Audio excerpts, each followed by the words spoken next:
এবার মোল্লা কলেজের অধ্যক্ষ ফাঁস করলেন হামলার পেছনের মূল হোতা ইউসিবি। কলেজের ক্ষতি ৭০ কোটি টাকা। রাজধানীর কবি নজরুল সরকারি কলেজ, শহীদ সোহরাওয়ার্দী কলেজ সহ বেশ কয়েকটি কলেজের শিক্ষার্থীদের হামলায় ডেমরার ডক্টর মাহবুবুর রহমান মোল্লা কলেজের প্রায় ৭০ কোটি টাকার মতো ক্ষতি হয়েছে বলে দাবি করেছেন প্রতিষ্ঠানটির অধ্যক্ষ ওবায়দুল্লাহ নয়ন। সোমবার বিকেলে কলেজ ক্যাম্পাসে গণমাধ্যম কর্মীদের ব্রিফিংকালে তিনি দাবি করেন, কিন্তু তার দাবির সত্যতা কতটুকু, এছাড়া এই বিষয়ে আর কি বলেছেন তিনি, তা নিয়ে বিস্তারিত থাকছে প্রতিবেদনের বাকি অংশে। আর কে টিভি নিউজ 24 চ্যানেল থেকে আপনাদের সাথে আছি আমি মেহেদি হাসান।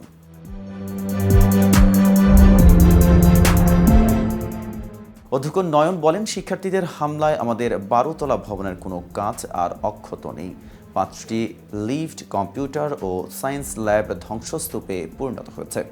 হামলাকারী শিক্ষার্থীরা নগদ টাকা, শিক্ষার্থীদের প্রয়োজনীয় ডকুমেন্ট, সার্টিফিকেট, 3 শতাধিক ফ্যান, প্রায় 30টির মতো ল্যাপটপ, অসংখ্য কম্পিউটার সহ মূল্যবান ও প্রয়োজনীয় বিভিন্ন জিনিস লুট করেছে। এতে করে প্রায় 70 কোটি টাকার মতো ক্ষতি হয়েছে।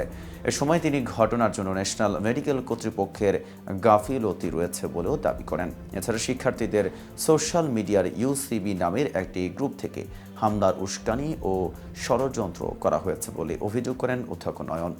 তিনি বলেন, শিক্ষার্থীরা এমন করতে পারে আমরা ভাবিনি, আমাদের সব ধ্বংস করে দিয়েছে। দ্বন্দ্ব সংঘাত থেকে ফেরাতে শিক্ষার্থীদের কলেজমুখী করার বিকল্প নেই। শিক্ষার্থীদের পুঁজি করে কুচক্রী মহল কাজ করছে। এটা নিয়ন্ত্রণ করতে না পারলে দেশ অন্যদিকে চলে যাবে। শিক্ষা প্রতিষ্ঠানের ওপর হামলা আমরা চাই না। হামলার সময় আইনশৃঙ্খলা বাহিনী যথাযথ ভূমিকা রাখেনি বলেও অভিযোগ করেন ডিএমআরসি অধ্যক্ষ। তিনি বলেন, সকাল থেকেই পুলিশ সহ আইনশৃঙ্খলা রক্ষায় নিয়োজিত বিভিন্ন বাহিনীর সদস্যরা উপস্থিত ছিলেন, কিন্তু হামলার সময় তারা দূরে থেকে পরিস্থিতি দেখেছেন। হামলাকারীদের বিরুদ্ধে কোনো ব্যবস্থা নেয়নি। প্রসঙ্গত, ন্যাশনাল মেডিকেল ইনস্টিটিউট হাসপাতালে চিকিৎসকের গাফিলতিতে বন্ধুর মৃত্যুর অভিযোগে রোববারে দফায় দফায় সংঘর্ষে জড়ান শিক্ষার্থীরা। মেডিকেল ঘেরাও কর্মসূচির পরে রূপ নেয় সংঘর্ষে। এ সময় হাসপাতালটির পাশাপাশি সোহরাওয়ার্দী ও কবি নজরুল কলেজও ভাঙচুর চালানো হয়। ঘটনার সময় পুলিশ উপস্থিত থাকলেও তাদের ভূমিকা নিষ্ক্রিয় ছিল বলে অভিযোগ ওঠে। রোববার দুপুরে ঢাকা ন্যাশনাল মেডিকেল ইনস্টিটিউট হাসপাতালে দলে দলে আসতে থাকেন বিভিন্ন কলেজের শিক্ষার্থীরা। তাদের অভিযোগ, ডক্টর মাহবুবুর রহমান মোল্লা কলেজের শিক্ষার্থী অভিজিতের চিকিৎসায় গাফিলতি করেছে হাসপাতাল কর্তৃপক্ষ। এতে সোমবার মৃত্যু ঘটে অভিজিতের। ওই ঘটনার বিচার চাইতেই হাসপাতাল ঘেরাও ও ভাঙচুর করেন উত্তেজিত শিক্ষার্থীরা। এক পর্যায়ে হাসপাতালের মূল ফটক ছেড়ে সরকারি শহীদ সোহরাওয়ার্দী কলেজ ও কবি নজরুল সরকারি কলেজের দিকে এগিয়ে যান শিক্ষার্থীরা। মৃত্যুর বিচার চেয়ে হাসপাতাল ঘেরাওর কর্মসূচি রূপ নেয় কলেজের হামলায়। এর আগে 2 দফা অবস্থান নিল ন্যাশনাল হাসপাতাল কর্তৃপক্ষ। সোহরাওয়ার্দী কলেজ এবং কবি নজরুল কলেজের শিক্ষার্থীদের তাদের বিরুদ্ধে ব্যবহার করেছিল।